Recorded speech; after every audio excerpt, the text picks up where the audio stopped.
The Greenbelt Festival began back in 1974.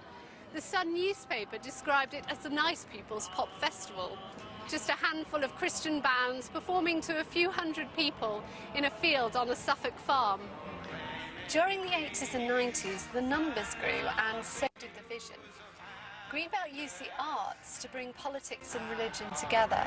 There were speakers from all over the world. The Greenbelt theology was about having the Bible in one hand and a newspaper in the other. Today, that mix of faith and social justice still drives Greenbelt.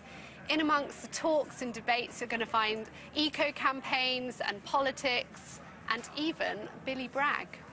What makes you come back to the festival this year? It's a great festival. It's a great festival.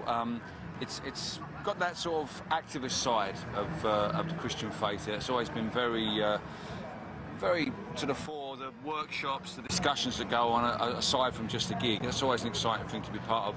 And I figured that you, you know, the chosen people, you probably have the sunshine, and I was right. You did. Alongside debate on global issues, you'll find music and arts pushing the boundaries in all sorts of areas, attracting people who feel they meet God here in this celebration of the arts. The body of Christ. The blood of Christ. Steve, what is trance mass? Well, it all began with people who went night clubbing and felt for them this was like worship, so why not do a worship service in a nightclub?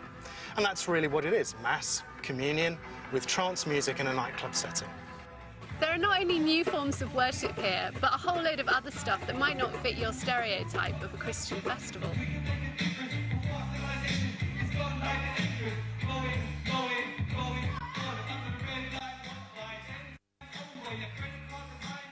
Let's all tickle in public. Your turn.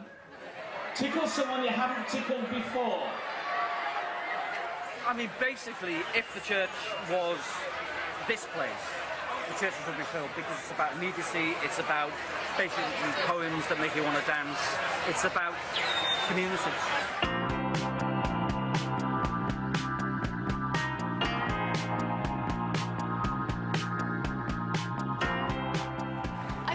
What makes Greenbelt such an exciting event is that it draws together so many people who are passionate about social justice, about music, the arts, people who want the intellectual challenge of the debates and politics.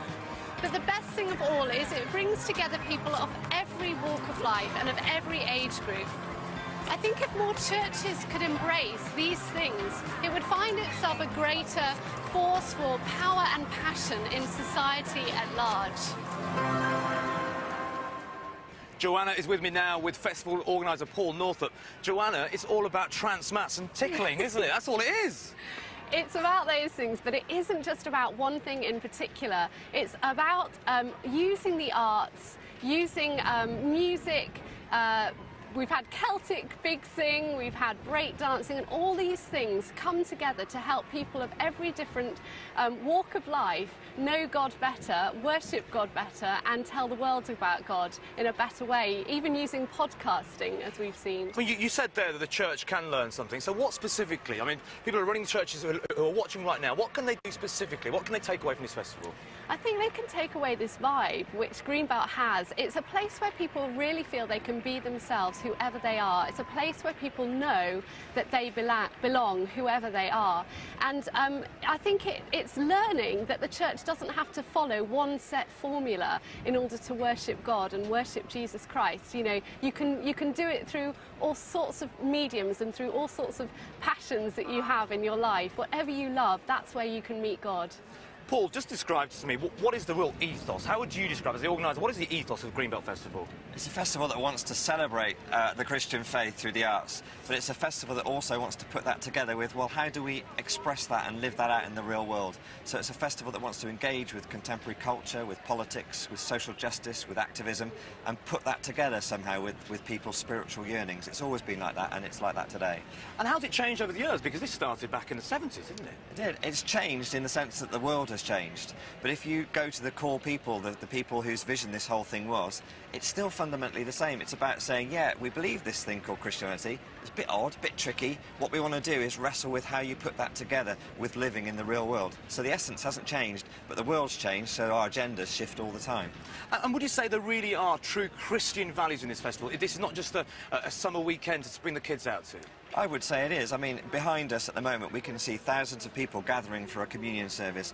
All the programming shuts down. That's what Greenbelt does. I think that in itself is the most poignant statement of the fact that Greenbelt is fundamentally, at its core, a Christian festival, but one that's determined to reach out and engage with the world. I've got to ask you, Paul, why call it Greenbelt? Because when I was told by heaven and earth you're going to go and cover the Greenbelt Festival, I must admit, at first I thought it was just an eco-friendly green festival, which partly it is, but why call Greenbelt?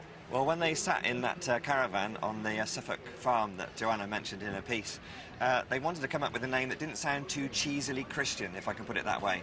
Someone just chipped into the air, Greenbelt, it stuck, and that's our name. And we quite like it, and that's what it's been all these years. Tell me more about today's communion service. What will actually be taking place? You'll have thousands of people gathered in 2 locations because you can't fit everyone in one location. We've got an alternative worship community from Manchester called Sanctus One who'll be leading us in communion, and we'll be focusing on the story of the wedding at Cana where Jesus turned water into wine. And an interesting part of today in the festival is this sort of concentration on multi-faith Britain. Why have you decided to do that this year? Well, as I was saying earlier, Greenbelt is determined to engage with the world in which we live. It's a shifting world. It's a multicultural society which we live in now, a multi-faith society.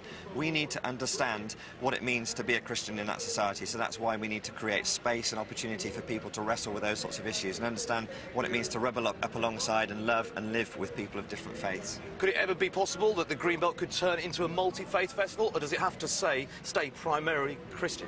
I think Greenbelt will always be a Christian festival, but because it's determined to engage with the world, it will have a multi-faith agenda to it because that reflects the world in which we live. Paul and Joanna, thanks very much.